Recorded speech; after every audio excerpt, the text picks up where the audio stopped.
In a windswept park in Dublin, two dancers stand frozen in time. Their youth is preserved forever in memory of 48 young people who died in the most devastating fire that Ireland has ever seen. This is the story of those who find out how fires happen so that they may prevent them from happening again. The Stardust was an event. There was always a good atmosphere, you know, because there was kind of a buzz about the place, you know. It was the place that everyone wanted to be. When the nightclub was on, you know, everybody kind of came from all directions.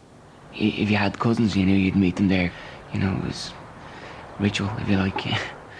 So we'd all organised to meet there on Valentine's night.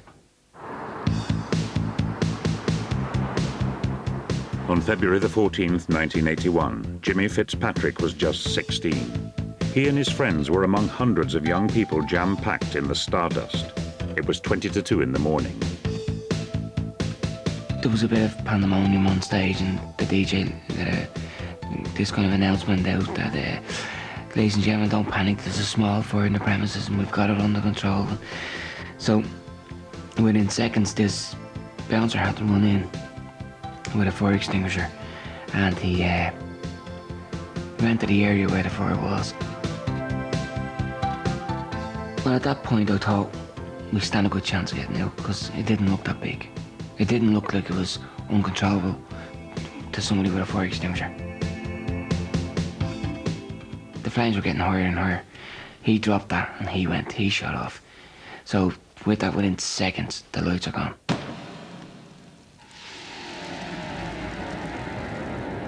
As the flames started spreading inside the Stardust, the first firefighters arrived outside the club.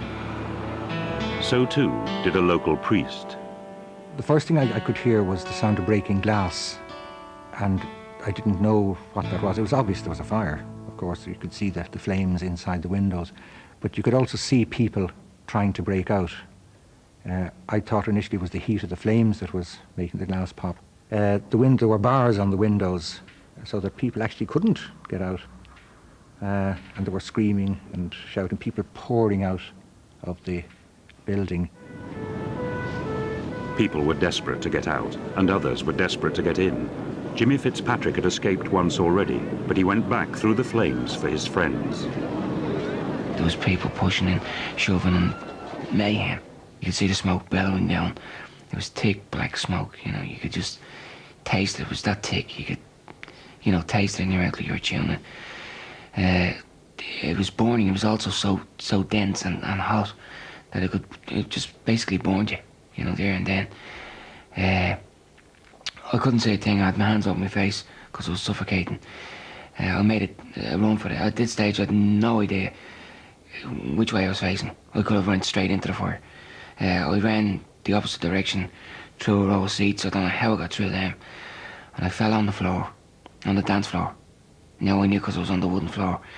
But because there's so many inches of air down there, I just got a good gust of air again and just took a deep breath. And at that stage, the noise was deafening, like the screams and the flames and the wood crackling and everything else. I just made the big dash again and heard these people just kicking and kicking. I had no idea where I was. Could have been kicking a wall for all I knew. But it turned out to be another exit door over the far side of the building, you know, and that's when the door just blew open. All around the Stardust, the injured and dying fell out into the night. As ambulance crews raced the survivors to hospital, firefighters brought out the first bodies. In 10 short minutes of fire, 200 people would be injured and 48 youngsters would be killed. When the fire was damped down and it was safe to go back into the Stardust, the fire chief went looking for the priest to say prayers for the dead still inside. So he brought me in, and we could see these, what I always think of as the like the dummies they have in the windows of a shop, you know, where you put the clothes on to dress them up and you can turn them into all different shapes. But it was just like that. People these figures, because all the hair had been singed, these figures lying in all different shapes, hands up, head bent forward, two people clasping each other, all brown, all brown.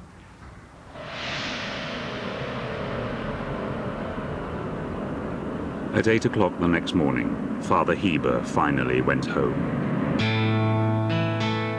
As thoughts of the Stardust flashed through his head, he started to think he'd been dreaming. I was going slightly crazy, I think, wondering, was this just one huge nightmare? And I always remember the simple thing. I was frozen with the cold anyhow, because I'd been out in the open a lot of the night, and the shock, I suppose. But I had this anorak, still had it on. I was sitting in front of the fire, as I say, and I just lifted up the sleeve of the anorak and I smelled the smoke. And I thought, it happened. It happened, you were there. The carnage at the Stardust was Dublin's worst ever disaster. In any big fire, there are questions that have to be answered. Why did the fire spread so quickly? How could so many have died? Piecing together the puzzle of where and how the fire started was the job of investigator Seamus Quinn. The area was like a sauna at the time that I went into it. The fire brigade were still damping down and the steam was rising from the debris. The club itself was totally burnt out. The seating was totally burnt out. The tables in front of the seating totally burnt out. Carpet wall tiles totally burnt away. The ceiling, suspended ceiling, had been pulled down. The lighting had been pulled down with the suspended ceiling. There was total devastation in that area. Most witnesses told Seamus Quinn that the fire was first spotted in the club's west seating alcove. But when they were asked to describe it, he was faced with a conflict of evidence. Some witnesses saw flames dancing some inches above the rear row or rear tier of seating. Others saw a coat on fire on top of the rear row of seating. Others saw the fire spreading almost to the ceiling from the tops of the seating and involving the carpet tiles on the wall. To confirm or dismiss what the witnesses told him, Seamus Quinn used a basic technique, a painstaking search, sifting through the layers of debris left by the fire. We started sifting by hand, fingertip searching, which took us right through over a period of 2.5 days before we completed that search. We looked for a coat in the debris, but we found nothing to say that there was a coat there. We found no material, we found no buttons, so we had to eliminate a coat being on the back of a seat. 2 full days of searching revealed no clue to the cause of the fire. It was time for another tool of the investigator's trade: practical testing. We took a row of seats and we placed a lighted cigarette on that seating to establish whether or not this cigarette would set fire to the seating. In fact, the cigarette went out on 3 tests. Then he tried something else. He slashed the seat cover, exposing the foam underneath. Then he put a flame to it. In all cases and in all tests, the seat took light and continued to burn and burnt out. And we were only left with one possibility after that the fire was started by a person setting fire to a slashed seat with the aid of a lighted match or a cigarette lighter. So that was the most likely way the fire had begun. But that was just the start of the investigation. It was the speed of the fire which baffled the Stardust investigators. One of the bouncers actually saw the fire. He went back for a fire extinguisher, and yet when he got back with the fire extinguisher, it was uncontrollable. I could not understand this. To resolve this key question, the Irish came here. This was the hangar of the world's largest airship, the R-101, which in 1930 fell out of the sky in flames. Inside this huge space, Bill Malhotra built reconstructions of seats in the Stardust. Then he set fire to them. Where the seats were joined together, the fire would spread from one seat to the next. Where there was a separation between the seat, the fire did not find it possible to transfer from one seat to the next seat. The walls of the Stardust had been lined with carpet tiles. Did these hold the key to the problem?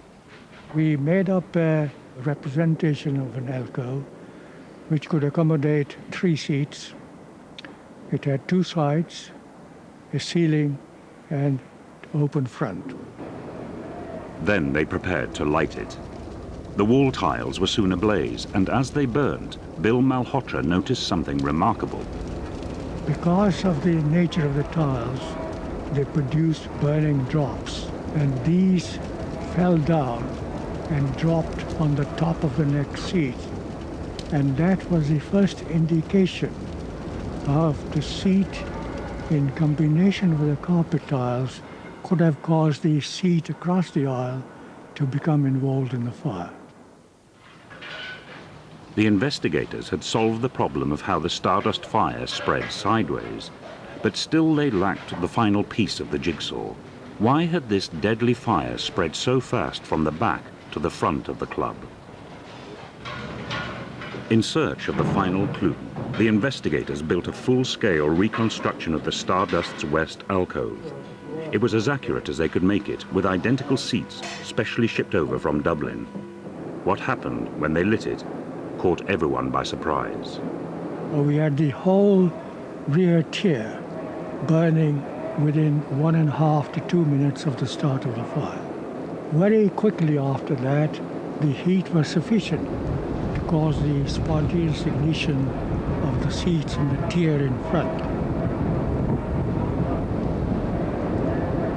And it was a matter of few seconds only after that until the whole of the 5 row of seats started to burn.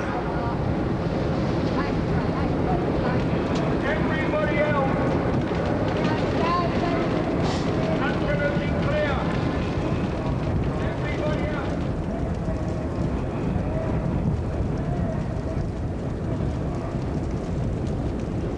It was as if we were repeating the fire which occurred at the Stardust.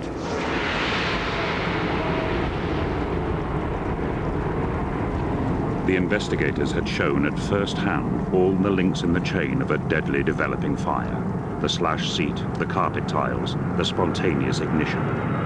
The puzzle of Ireland's worst fire had finally been pieced together, and lessons to prevent it from happening again had been learned.